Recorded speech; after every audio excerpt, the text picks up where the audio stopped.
l'heure du dernier rendez-vous de l'info de la journée. Mesdames et messieurs, bonsoir. Bienvenue dans le 23h. Les titres à présent. Ce mardi 1er octobre 2024 s'est tenue au siège de l'Assemblée nationale l'ouverture de la deuxième session ordinaire de l'institution. À cette cérémonie, la République démocratique du Congo était le pays invité d'honneur. Lors de son intervention, le président de l'Assemblée nationale, Adama Bictogo, s'est exprimé sur plusieurs sujets que nous verrons dans cette édition. Le président du RAGP a rencontré ce lundi les coordonnateurs du Rassemblement des Oufouettistes pour la démocratie et la paix. Alassane Ouattara a ouvert des réflexions sur leurs principales missions dans les différentes régions. L'avenir du parti, son fonctionnement sont des points également évoqués au cours de cette rencontre. Ce 1er octobre 2024, le monde entier célèbre la journée du cacao et du chocolat. Pour accompagner cette journée, la Côte d'Ivoire, premier producteur mondial de cacao, a célébré les 28, 29 et 30 septembre les journées nationales du cacao et du chocolat. Ce rendez-vous a été l'occasion pour les acteurs de la chaîne de valeur de mettre en évidence cette richesse et ses dérivés. Merci de votre attention. Le président de la République a quitté Abidjan ce mardi 1er octobre 2024 pour Paris en France. Alassane Ouattara prendra part au 19e sommet ordinaire des chefs d'État et de gouvernement de la francophonie. Thème retenu cette année, gérer, innover et entreprendre en français. Une occasion d'explorer de nouvelles formes de coopération et d'aborder les défis mondiaux actuels. Au cours de ce sommet, le président Alassane Ouattara participera à des sessions thématiques sur les défis du citoyen francophone à l'ère du numérique. En marge du sommet, le chef de l'État prendra part en compagnie de la première dame Dominique Ouattara à un dîner de gala au palais de l'Élysée offert par le couple présidentiel français. Et ce mardi 1er octobre marque la rentrée des classes du Parlement ivoirien. L'ouverture de la deuxième session ordinaire de l'institution s'est tenue à son siège au plateau. Adama Bictogo, président de l'Assemblée nationale, s'est exprimé sur plusieurs sujets avant de donner les directives de cette deuxième session ordinaire. Les détails avec Carmel Dia, Moussa Konaté, Richard Vao et Ulrich Adongon. C'est le retour à l'hémicycle pour les députés ivoiriens après 3 mois de vacances parlementaires. À cette cérémonie solennelle d'ouverture, en présence de plusieurs hautes personnalités politiques ivoiriennes et des diplomates de pays amis, le président de l'Assemblée nationale a livré les enjeux de cette deuxième session. Elle verra l'examen du budget de l'État de Côte d'Ivoire pour l'année 2025, qui est estimé à plus de 15 000 milliards de francs CFA. Adama Bictogo a par ailleurs invité les députés à examiner les 22 projets de loi de cette session avec minutie. En tant que parlementaires, il nous incombe de nous assurer que les questions relatives à la cherté de la vie, à la recherche de financements novateurs, à la performance fiscale et surtout à l'organisation des prochaines échéances électorales qui sont au cœur des préoccupations de nos populations soient analysées et discutées en toute objectivité au cours de nos travaux. Aussi, devrons-nous œuvrer à travers l'examen du budget au renforcement de la paix, de la solidarité et de la fraternité dans notre pays. Plus loin, le président de l'Assemblée nationale s'est prononcé sur d'autres sujets d'actualité en Côte d'Ivoire. La présente session ordinaire s'ouvre dans un environnement national et international particulier. Au plan national, la question de l'orientation sexuelle ou de l'homosexualité communément appelée le phénomène Woubi a quelque peu marqué l'actualité. Je voudrais saisir l'opportunité de cette tribune pour informer nos concitoyens que l'Assemblée nationale n'a jamais été saisie d'un projet de loi visant à légaliser cette pratique dans notre pays. Au plan international, on assiste à l'apparition en RDC et dans d'autres États, la maladie Mpox ou variole du singe.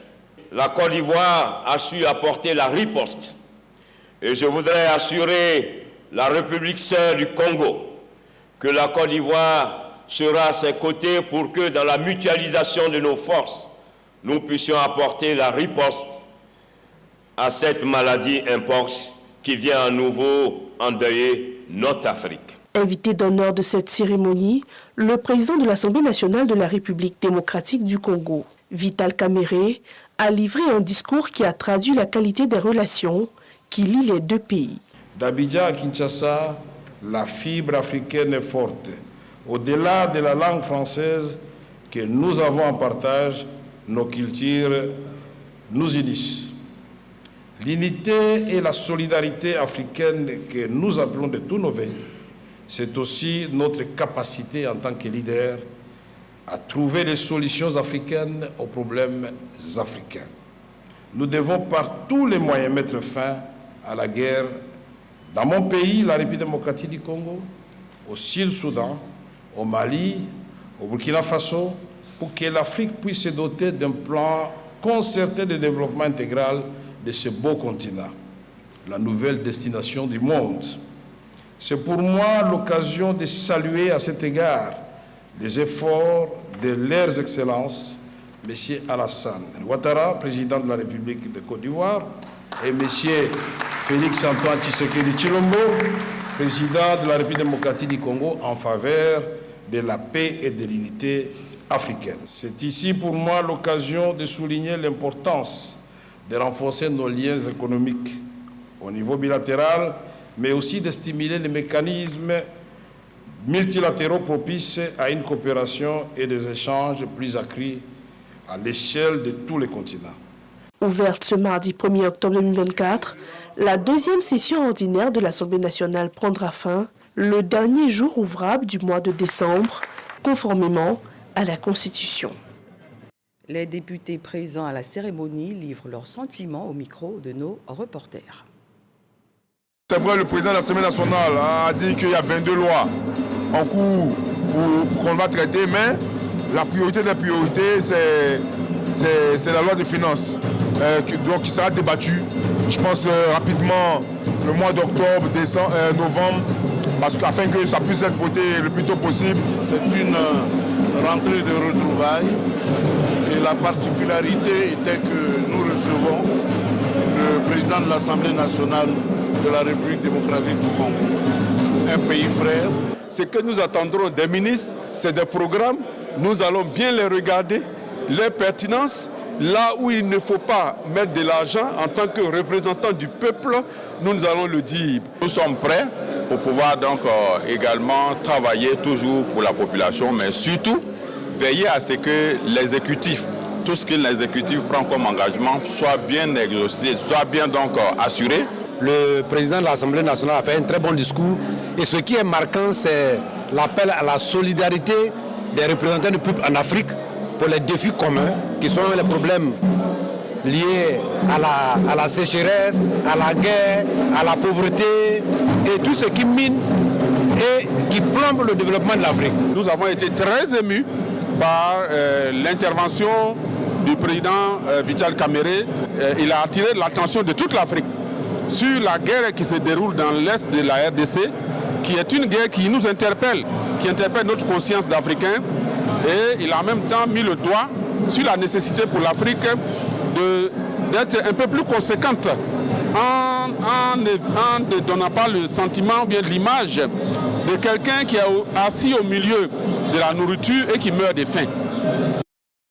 Le chef de l'État, Alassane Ouattara, a rencontré ce lundi les coordonnateurs du Rassemblement des Soufouettistes pour la démocratie et la paix.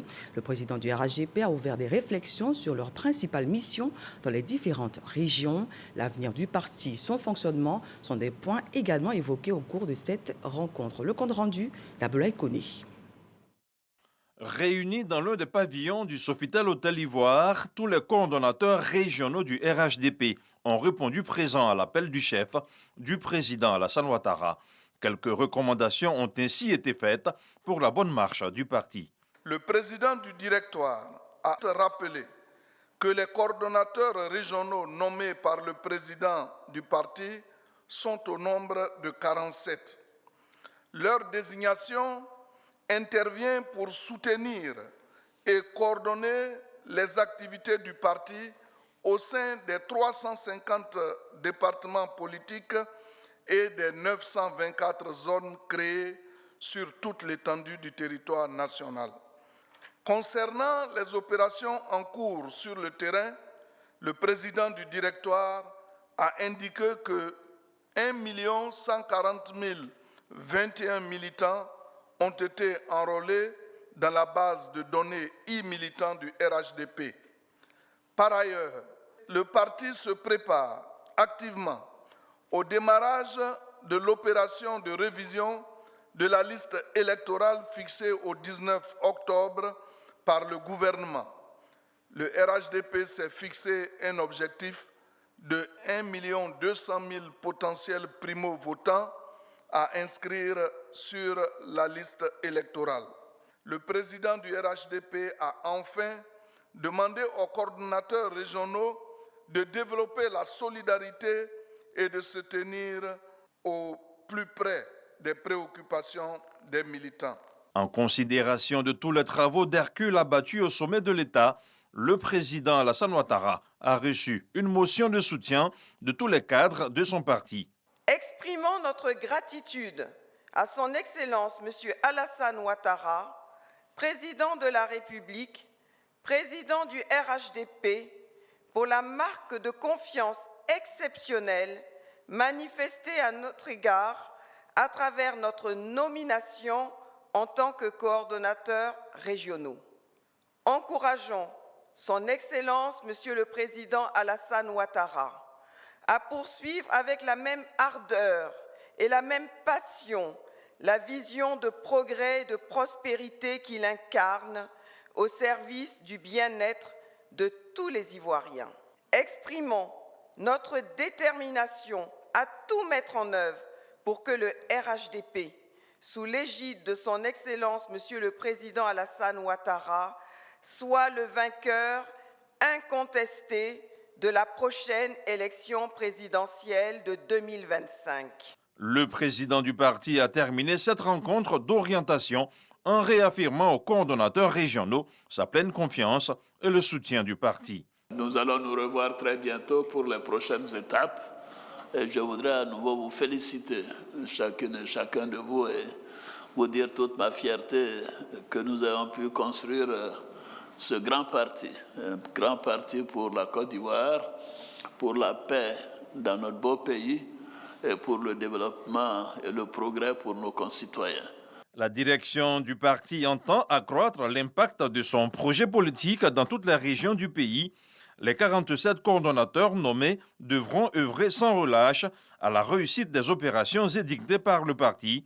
Objectif, préparer le terrain pour une victoire lors de l'élection présidentielle de 2025.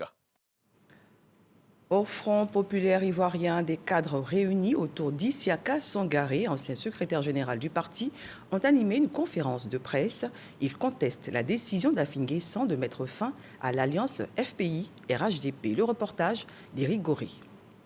Issiaka Sangaré à la barre, l'ancien secrétaire général du FPI entouré de certains cadres du Front populaire ivoirien se désolidarise de la décision de Pascal Afin Guessan de mettre fin au partenariat avec le RHDP. Camarade de longue date de Afin Guessan, Issiaka Sangaré s'est vu relever de ses fonctions pour avoir donné un avis contraire sur cette question du partenariat entre le FPI et le RHDP.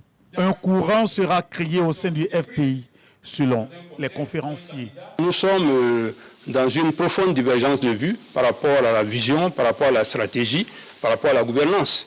J'ai développé ces différents aspects tout à l'heure, et fort de cela, il était prévisible que nous en arrivions à ce qui s'est passé la dernière fois. Nous avons, nous, la conception de ce que le jeu politique au niveau du Front populaire ivoirien doit être toujours ancré dans des valeurs et des principes.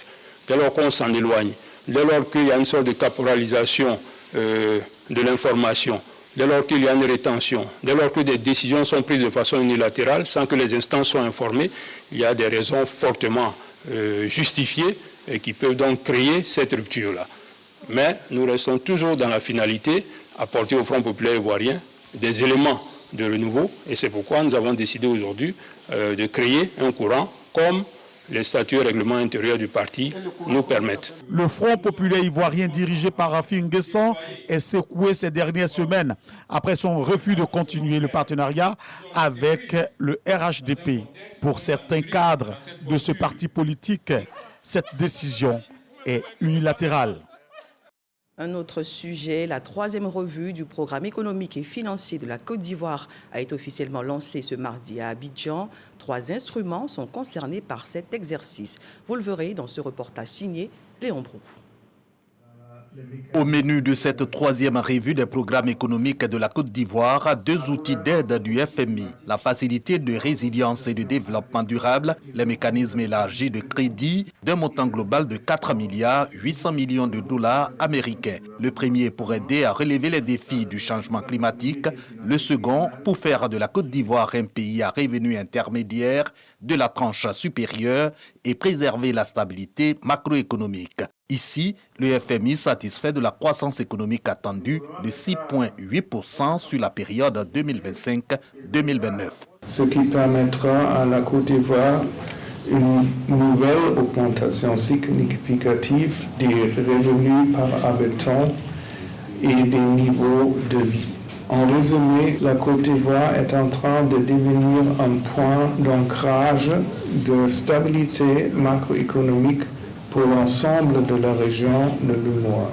Se satisfait du FMI au regard du durcissement du financement, des tensions géopolitiques et des risques sécuritaires sous-régionaux. Un contexte international en dépit duquel la Côte d'Ivoire poursuit son dynamisme économique avec une croissance de 6,1% en 2024. L'inflation continue de baisser avec un niveau de 3,8% à fin juillet 2024 en lien avec une bonne progression de la production vivrière ainsi que les mesures prises par le gouvernement pour lutter contre la vie chère.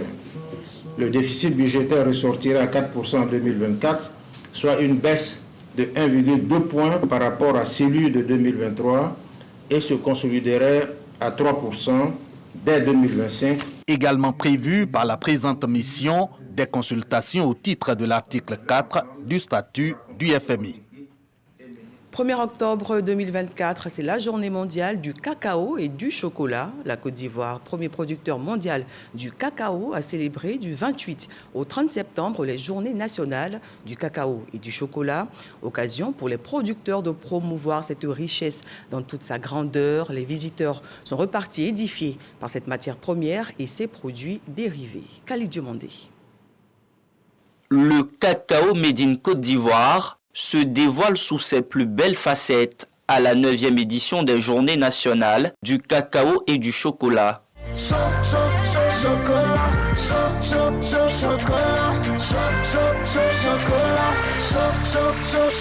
Au parc des expositions d'Abidjan, les visiteurs sont venus en grand nombre pour admirer le savoir-faire des producteurs et transformateurs, des noisettes et des fondus au chocolat rose, noir et au lait, mis en premier plan pour faire saliver les amoureux du cacao.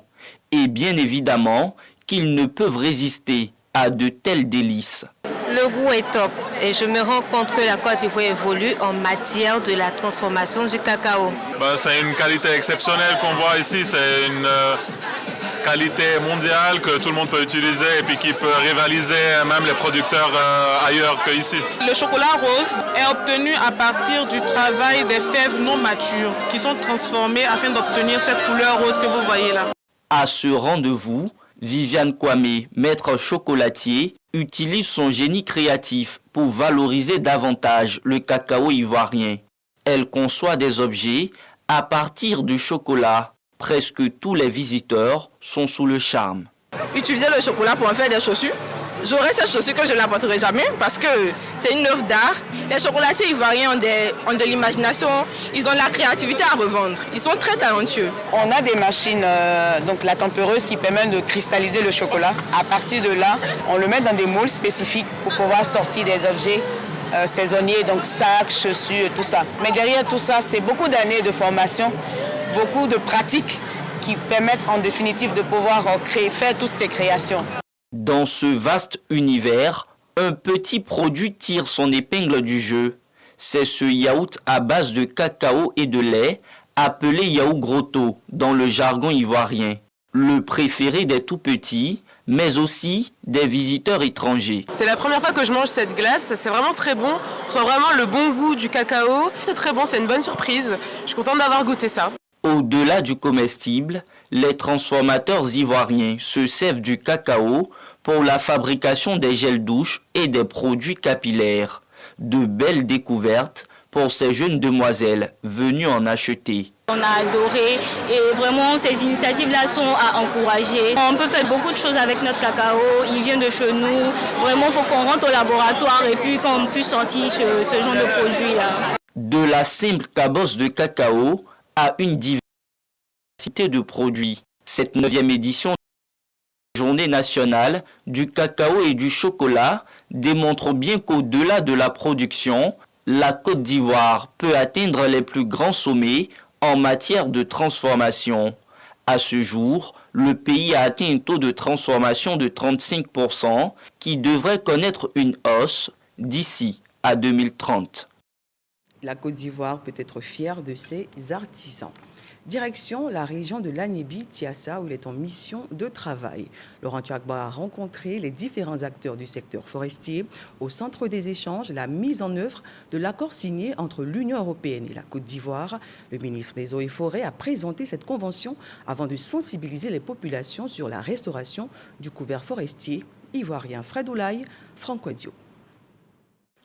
Visite de travail du ministre des Eaux et Forêts à Agboville, chef-lieu de la région de l'Aniébi-Tiassa. Objectif, effectuer une série de rencontres avec les acteurs du bois, notamment les petits opérateurs économiques et les industriels. Il s'agit pour Laurent Tchagba de rendre audibles les nouvelles exigences de la gouvernance forestière dont l'accord a été paraphé entre la Côte d'Ivoire et l'Union européenne récemment à Bruxelles. Nous avons eu à dire un grand merci au ministre pour avoir mis un document à notre disposition à travers lequel toute la réglementation forestière est inscrite. Cet outil que nous appelons le NTF, qui est une nouvelle technique d'exploitation forestière en Côte d'Ivoire. Il y a des informations que nous n'avons pas. Aujourd'hui, il est venu nous éclairer et en même temps encore nous mettre dans la légalité. Parce que nous n'étions pas dans la légalité. On faisait des choses en clando et ça nous portait trop de coûts. Et mieux vaut être dans la légalité et dépenser moins que d'être dans le faux et puis dépenser plus.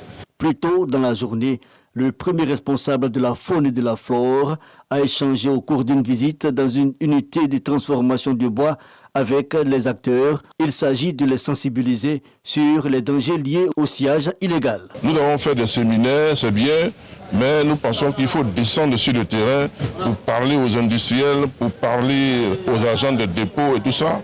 Et ceci doit favoriser la lutte contre le sciage à façon. Nous allons continuer dans d'autres régions pour pouvoir sensibiliser, faire en sorte que la stratégie de la valorisation des produits forestiers puisse prendre corps dans l'esprit des uns et des autres pour que notre secteur puisse améliorer sa gouvernance. Préserver et restaurer le couvert forestier ivoirien, volonté traduite par le gouvernement à travers la mise en œuvre des lois relatives à la protection des ressources en eau, mais aussi des ressources végétales et animales, comme l'illustre la forêt classée de Bamo à Adaou Village.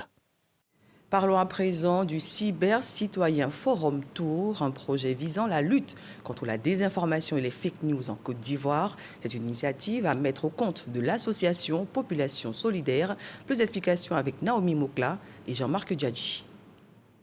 Pour cette première édition du Cyber-Citoyen Forum Tour, l'association Population Solidaire veut renforcer la cohésion en Côte d'Ivoire en luttant contre la désinformation et les fake news. Hassan Koulibaly Keïta, initiateur de l'événement, souligne l'importance de ces assises. Il est crucial que nous unissons nos efforts pour lutter contre ces dangers. La collaboration entre les autorités, les médias, les organisations de la société civile et les citoyens est essentielle pour promouvoir une information vérifiée et fiable. Ce projet de lutte contre la désinformation en Côte d'Ivoire est financé par le Fonds canadien d'initiative locale avec l'appui du gouvernement ivoirien. Avec ce fonds, nous ciblons des projets portés par les populations et qui offrent de mettre en avant des pratiques et des idées nouvelles. Sachez que le Canada se tient et se tiendra toujours aux côtés de toutes les personnes et institutions qui travaillent à combattre ce fléau qu'est la désinformation. Le ministre de la Transition numérique et de la digitalisation, Khalil Konaté, encourage l'utilisation responsable des réseaux sociaux afin d'éviter des sanctions. Le Code pénal, en son article 173, et la loi 2013-451 relative à la cybercriminalité visant à responsabiliser les acteurs de l'information et à lutter contre la diffusion de fausses informations. Ma mission à moi, en tant que ministre de la Transition numérique et de la digitalisation, c'est de conscientiser les usagers de ce que la divulgation de fausses informations est passible de poursuites judiciaires et même d'emprisonnement. Le Cyber Citoyen Forum Tour sillonnera civil du pays, Gagnoa, Boaké, Abengrou, Korogo et Odiné. Nous vous lisons à présent deux communiqués. Le premier communiqué du procureur de la République près le tribunal de première instance d'Abidjan. Dans la nuit du 29 au 30 septembre 2024, les agents de la police criminelle ont été informés de la présence d'un corps sans vie au CHU de Cocody qui présentait des traces de violence physique. Des premières informations recueillies, il ressort qu'il s'agissait d'un membre de la Fédération estudiantine et scolaire de Côte d'Ivoire FESI de l'université d'Abobo-Adjamé, le nommé Agui Mars Aubin Déagoué, alias Général Sorcier, 49 ans, étudiant en Master 2 option anglais. Ce dernier serait le principal opposant au secrétaire général de la FESI, le nommé Camboussier. Au cours de l'enquête ouverte suite à ces faits, le nommé Sidibé Abdoul Karim, se disant agent de renseignement et qui serait proche de Camboussier, a été interpellé par la gendarmerie et mis à la disposition de la section recherche d'Abidjan. Interrogé par les agents enquêteurs, il affirme avoir été sollicité par Camboussier pour initier une rencontre entre ce dernier et Agui Mars Aubin Déagoué, tous deux en conflit perpétuel sur les différents campus. Il ajoute qu'ayant rassuré Agui Mars Aubin Déagoué, celui-ci l'a rejoint dans une cave sise à Engrais Pétro-Ivoire où il a été enlevé par des individus à bord d'un taxi Yango pour une destination inconnue. Le procureur de la République tient à rassurer les populations, les parents d'élèves et d'étudiants, ainsi que les étudiants, que toute la lumière sera faite sur ces faits d'une particulière gravité et que les auteurs et complices de cet homicide seront recherchés, interpellés et déférés à son parquet. Fait à Abidjan le 1er octobre 2024. Et à la suite, une déclaration du gouvernement. Dans la nuit du dimanche 29 au lundi 30 septembre 2024, l'étudiant Déagoué Ziggy Mars Aubin, alias Général Sorcier, membre de la section FESI de la cité université d'Abobo 1, a trouvé la mort après avoir été enlevé puis molesté par des individus identifiés par la suite comme étant membres de cette organisation syndicale estudiantine. En cette douloureuse circonstance, le gouvernement présente ses condoléances les plus attristées à la famille biologique du défunt, ainsi qu'à la grande famille de l'enseignement supérieur et de la recherche scientifique. Le gouvernement condamne avec vigueur cet acte de barbarie d'un autre âge qui met à mal le climat de paix et de sérénité qui prévaut dans l'enseignement supérieur depuis plusieurs années.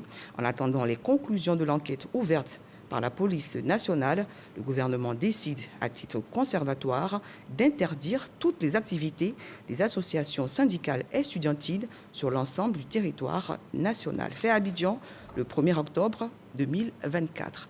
Et cette nouvelle a créé la tristesse dans le département de Sassandra, au sud-ouest de la Côte d'Ivoire, la mort d'une adolescente de 12 ans. Les enquêtes menées font état d'un viol de l'élève de 6e avant son assassinat. Le présumé auteur de ce double crime a été mis aux arrêts et déféré au parquet de Sassandra. Sam Conan. Juliana, âgée de 12 ans, ne pourra pas réaliser son rêve. Elle qui voulait devenir sage-femme. Admise en classe de 6e, Juliana n'a même pas pu porter pour la première fois sa tenue qu'elle venait de retirer chez le couturier. Je suis tombé sur elle et j'ai lutté avec elle jusqu'à j'ai enlevé son slip. Je l'ai étranglée quand elle est tombée et je me suis mis à fuir. Après avoir commis l'acte, Gérard passe un dernier coup de fil à ses ex-bienfaiteurs. Arrivé devant, il m'appelle. Il dit, hier, la personne, on a parlé de lui là, Fallait au bord. Allez voir au bord là-bas. La personne est là, il est assis là-bas, vous attendre. On s'en va voir où. Il a tué la fille. On l'appelle, il ne décroche plus. Informés, les éléments du général Apalou Touré vont se mettre en branle. Le commandant de compagnie et le commandant de brigade instruisent leurs hommes qui vont mettre en moins de 48 heures le grappin sur le présumé auteur de ce crime crapuleux. C'est l'occasion de mettre en garde tout individu qui s'hasarderait à ôter la vie de son semblable. La gendarmerie sera toujours là pour extirper ce dernier de sa cachette et le mettre à la disposition de la justice pour qu'il réponde de ses actes. Le présumé assassin de l'élève Juliana a été déféré. Pour terminer, le Conseil de sécurité de l'ONU a voté à l'unanimité pour prolonger le mandat de la mission multinationale dirigée par le Kenya visant à lutter contre la violence des gangs en Haïti. Si les premiers résultats restent mitigés, l'ambassadeur haïtien aux Nations Unies estime que la dissolution de cette force pourrait compromettre les chances de sortir de cette impasse. Les autorités kenyanes suggèrent pour leur part un important appui financier, logistique et humain afin de mener à bien cette délicate mission. Et cette information met fin à notre mission du jour. Merci de votre fidélité au programme du groupe RTI. Bonsoir.